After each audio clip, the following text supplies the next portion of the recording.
Hello students, आइए देखते हैं निस्यंद को सांद्रण करने की क्रियाविधि के बारे में। ठीक है, जो फिल्ट्रेट होता है, जो छनित्र होता है, वो कैसे कंसंट्रेट होता है, उसकी क्रियाविधि के बारे में आइए समझते हैं।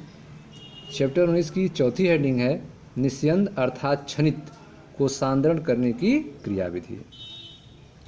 स्तनधारी सांद्रित मूत्र का उत्पादन करते हैं। ठीक है, स्तनधारी जो हैं उनका मूत्र जो है वह कंसंट्रेट होता है, सांद्रित होता है। ठीक है, स्तनधारी सांद्रित मूत्र का उत्पादन करते हैं। इस कार्य में हेनले लूप और वासा रेक्टा की महत्वपूर्ण भूमिका होती है। ठीक है, स्तनधारियों में मूत्र को सांद्र करने के लिए, कंसंट्रेट करने के लिए हेनले लूप और वासा रेक्टा महत्वपूर्ण भूमिका निभाते हैं। ठीक है, तो स्तनधारी सांद्रित मूत्र का उत्पादन करते हैं। इस कार्य में हेनले लूप और वासा रेक्टा महत्वपूर्ण भूमिका निभाते हैं। हेनले लूप की दोनों भुजाओं, हेनले लूप की दोनों भुजाओं, अवरोही और आरोही, ठीक है, हेनले लूप की दोनों भुजाओं में निस्यंद का विपरीत दिशाओं में प्रवाह होता है। ठीक है, हेनले लूप की दोनों भुजाओं में निस्यंद का जो फिल्ट्रेट है का विपरीत दिशाओं में प्रवाह होता है, जिससे प्रतिधारा उत्पन्न होता है, एंटी करंट उत्पन्न होता है। ठीक है, तो हेनले लूप की दोनों भुजाओं में निस्यंद का विपरीत दिशाओं में प्रवाह होता है, जिससे प्रतिधारा उत्पन्न होती है। ठीक है, वासा रेक्टा की दोनों भुजाओं में रक्त का बहाव भी प्रतिधारा प्रतिरूप में होता है। ठीक है, जिस तरह से हेनले लूप की दोनों भुजाओं में निस्यंद का विपरीत दिशाओं में प्रवाह हो रहा है, जिसके कारण प्रतिधारा उत्पन्न हो रही है, ठीक उसी तरह से वासा रेक्टा की भी दोनों भुजाओं में रक्त का बहाव भी प्रतिधारा प्रतिरूप, प्रतिधारा पैटर्न में होता है। ठीक है, हेनले लूप और वासा रेक्टा के बीच, हेनले लूप और वासा रेक्टा के बीच की नज़दीकी तथा उनमें प्रतिधारा मध्यांशी अंतराकाश मेडुलरी इंटरस्टिशियम के प्रासरण दाब को विशेष प्रकार से नियमित करता है।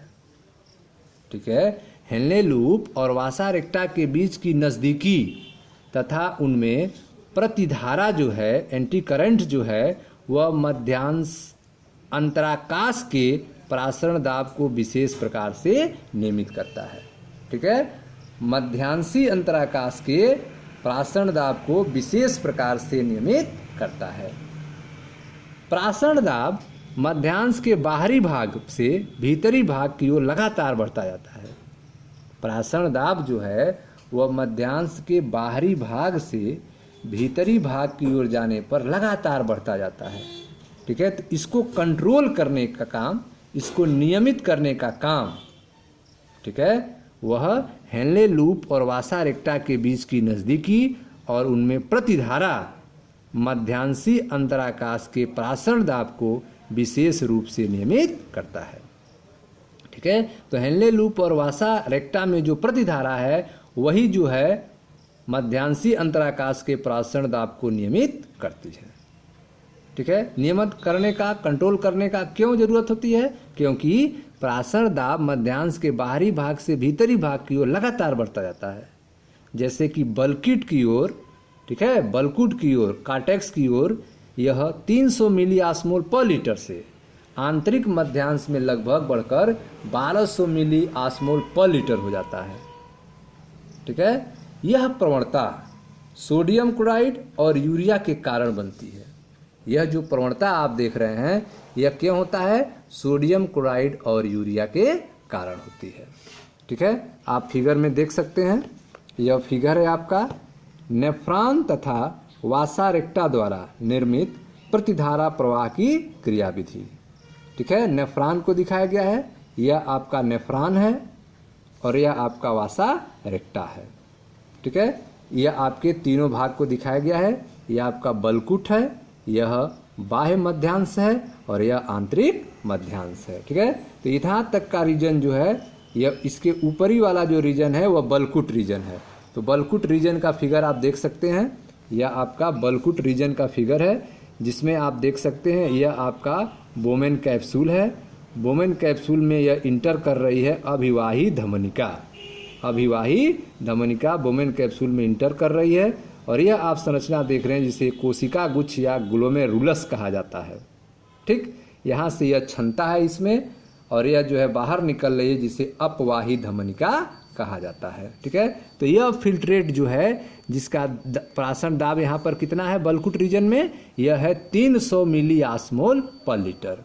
इसका मान कितना है बलकुट रीजन में, आप देख सकते हैं 300 मिली ऑस्मोल पर लीटर है, 300 मिली ऑस्मोल पर लीटर है। ठीक है, बलकुट रीजन में। उसके बाद जैसे जैसे हम नीचे बढ़ते हैं अर्थात बाह्य मध्यांश की तरफ, तो यह मान जो है बढ़ता जाता है 400, 600 मिली ऑस्मोल पर लीटर आप देख रहे हैं कहाँ पर है, बाह्य मध्यांश में है। उसके बाद पहुँचते हैं आंतरिक मध्यांश में। आंतरिक मध्यांश में आप देख सकते हैं यह मान बढ़कर 1200, ठीक है, 1200 मिली ऑस्मोल पर लीटर हो गया है। ठीक है, तो जो बलकुट में इसका मान प्राशन दाब का मान जो था वह 300 मिली ऑस्मोल पर मोल था, ठीक है, मिली ऑस्मोल पर लीटर था, वह जो है आंतरिक मध्यांश में 1200 मिली ऑस्मोल पर लीटर हो जा रहा है। ठीक है, तो आपने देखा कि प्राशन दाब मध्यांश के बाहरी भाग से भीतरी भाग की ओर लगातार बढ़ता जाता है। जैसे ही बलकुट की ओर, जैसे कि बलकुट की ओर 300 मिली ऑस्मोल पर लीटर से आंतरिक मध्यांश में लगभग 1200 मिली ऑस्मोल पर लीटर है। यह जो अंतर आ रहा है, यह प्रवणता जो है सोडियम क्लोराइड और यूरिया के कारण बनता है। यह प्रवणता किसके कारण बनता है, सोडियम क्लोराइड के कारण बनता है। आप देख रहे हैं इसमें से यह जो है यह 300 से 400, 600, 800, 1000, 1200, इसमें NaCl बाहर निकल रहा है। यहाँ पे आप देख रहे हैं NaCl बाहर निकल रहा है, लेकिन बगल वाले में इंटर हो चला जा रहा है अंदर। ठीक है, तो एक से बाहर निकल रहा है लेकिन दूसरे में इंटर हो जा रहा है। ठीक है, यह आपका वासा रेक्टा का फिगर है। तो ठीक है, इसी को प्रतिधारा प्रवाह कर रहे हैं, प्रतिधारा एंटी करंट। एक से NaCl बाहर निकला लेकिन वह दूसरे में इंटर हो जा रहा है। फिर नीचे की तरफ आप देख रहे हैं NaCl बाहर निकल रहा है। ठीक है, इधर से NaCl इंटर हो जा रहा है, H2O बाहर निकल रहा है, यह घटना हो रही है। उसी तरह से अगर इसमें देखा जाए हेनले लूप में, नेफ्रॉन में देखा जाए तो नेफ्रॉन में भी आप देख सकते हैं H2O बाहर निकल रहा है, H2O बाहर निकल रहा है, NaCl, NaCl, NaCl, NaCl, NaCl सब बाहर निकल रहे हैं। ठीक है, यूरिया जो है इसमें एंट्री हो रही है। तो सोडियम क्लोराइड और यूरिया के कारण जो है यह जो है आपका प्रासरण जो दाब है यह बढ़ जाता है, प्रवणता जो है उत्पन्न हो जाती है सोडियम क्लोराइड और यूरिया के कारण। ठीक है, NaCl का परिवहन जो है हेनले लूप की आरोही भुजा द्वारा होता है। ठीक है, NaCl का परिवहन जो है वह हेनले लूप की आरोही भुजा के द्वारा होता है। ठीक है, जिसे हेनले लूप की अवरोही भुजा के साथ विनिमित किया जाता है।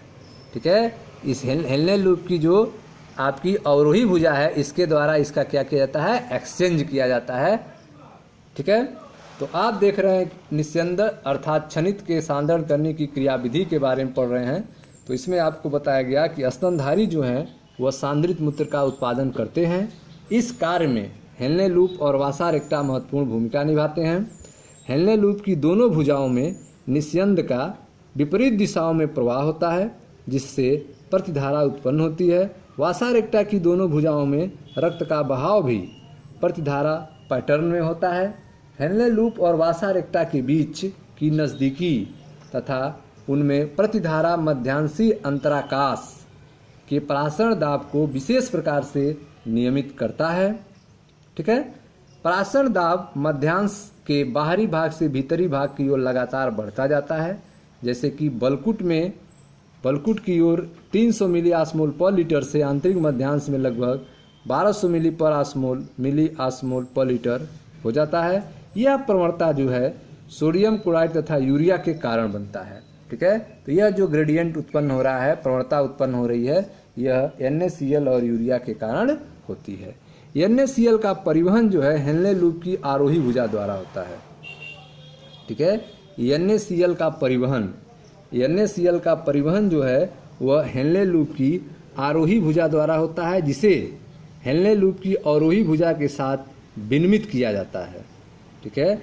NaCl का जो परिवहन है वह हेनले लूप की आरोही भुजा के द्वारा हो रहा है, जिसे हेनले लूप की अवरोही भुजा के साथ क्या किया जाता है, एक्सचेंज किया जाता है, विनिमित किया जाता है। सोडियम क्लोराइड अंतराकाश को वासा रेक्टा की आरोही भुजा द्वारा लौटा दिया जाता है।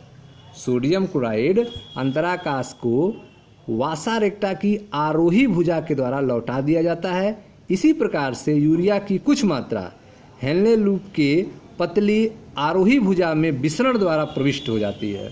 ठीक है, यूरिया की कुछ मात्रा जो है हेनले लूप के पतले आरोही भाग में विसरण द्वारा इंटर हो जाती है, प्रविष्ट हो जाती है, जो संग्रह नलिका द्वारा अंतराकाशी को पुनः लौटा दी जाती है।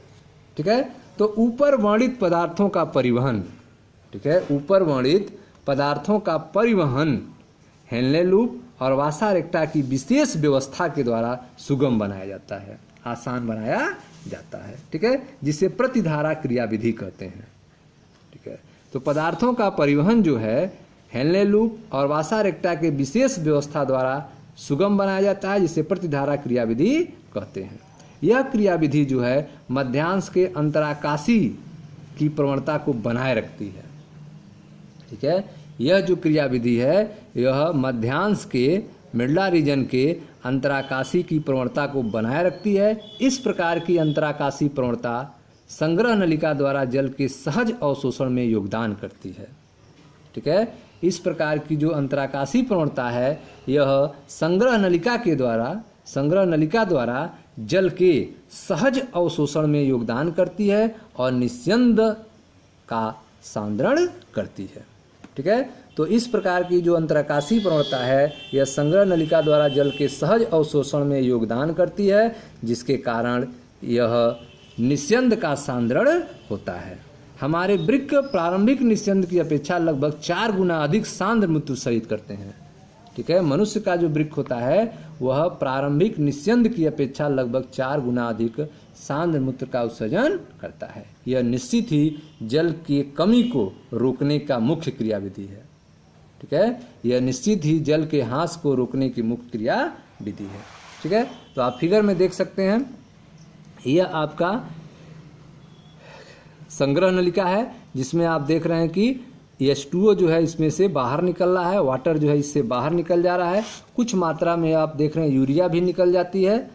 ठीक है, और H2O, और इस तरह से यह सांद्र जो है मूत्र का निर्माण होता है। तो यह था आपका क्षणित के सांद्रण के क्रियाविधि के बारे में। मिलते हैं नेक्स्ट वीडियो में, जहां चर्चा करेंगे वृक्क क्रियाओं के नियमन के बारे में। Thank you.